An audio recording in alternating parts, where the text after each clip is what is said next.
Hello అండి, welcome to our channel Jyothi healthy kitchen. ఈరోజు మన కిచెన్లో మనం కేవలం బొరుగులతో చాలా సింపుల్గా చేసుకునేటువంటి దోశ రెసిపీని చూద్దాము. చాలా సింపుల్గా ప్రిపేర్ చేసుకోవచ్చు. ఒక్కసారి ఇలా ట్రై చేసి చూడండి. ముందుగా ఒక మిక్సీ జార్లోకి 2 కప్పుల వరకు బొరుగులను తీసుకొని కొంచెం మెత్తగా గ్రైండ్ చేసుకోవాలి. ఇదే మిక్సీ జార్లోకి ఒక అరకప్పు వరకు బొంబాయి రవ్వని వేసుకుంటున్నాను. అలాగే ఒక పావు కప్పు వరకు పెరుగుని కూడా వేసుకొని ఒక అరకప్పు వాటర్ని వేసుకొని కొంచెం దగ్గరికి అయ్యేలాగా ఇలా గ్రైండ్ చేసుకొని ఇంకొక కప్పు వరకు వాటర్ని వేసుకొని ఇలా మెత్తటి పేస్ట్ లాగా గ్రైండ్ చేసుకోవాలి. ఇలా పేస్ట్ చేసుకున్నటువంటి ఈ బ్యాటర్ని ఒక మిక్సింగ్ బౌల్లోకి తీసుకుంటున్నాను. కన్సిస్టెన్సీ వచ్చేసి ఇలా ఉండాలి.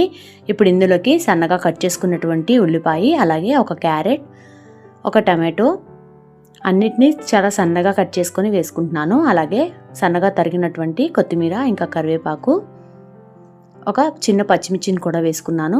ఒక అర స్పూన్ వరకు జీలకర్ర, టేస్ట్కి సరిపడినంత సాల్ట్, ఒక చిటికెడు వరకు వంట సోడాని కూడా వేసుకొని అన్నీ కలిసేలాగా ఒకసారి కలుపుకోవాలి. మీకు కన్సిస్టెన్సీ లూజ్గా అనిపించినట్టయితే ఒక స్పూన్ వరకు బియ్యం పిండిని వేసుకొని అడ్జస్ట్ చేసుకోండి.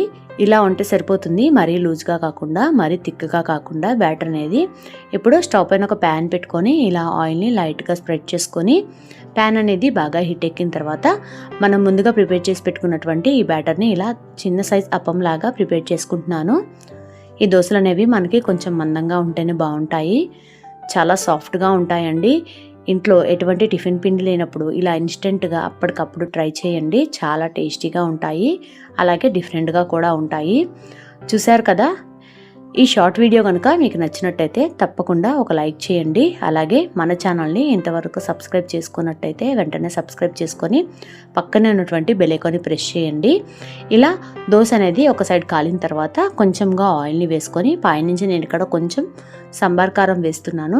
ఈ కారంని కూడా వేసుకొని రెండో సైడ్కి కూడా టర్న్ చేసుకొని ఇంకొక 2 నిమిషాల వరకు కుక్ చేసుకొని సర్వింగ్ ప్లేట్లోకి సర్వ్ చేసుకోవటమే. అంతేనండి, చాలా సింపుల్గా ఇంకా టేస్టీగా మనకి బొరుగులతో దోశలు అనేవి రెడీ అయ్యాయి. అలాగే మీరు కూడా ఈ రెసిపీని ట్రై చేసి మీకు ఎలా వచ్చిందో నాకు తప్పకుండా కామెంట్ సెక్షన్లో కామెంట్ చేయండి. ఈ వీడియోని మీ ఫ్రెండ్స్ ఇంకా ఫ్యామిలీ మెంబర్స్తో షేర్ చేయండి. ఇదే విధంగా నేను మిగిలిన బ్యాటర్తో కూడా దోశల్లాగా ప్రిపేర్ చేసుకుంటున్నాను.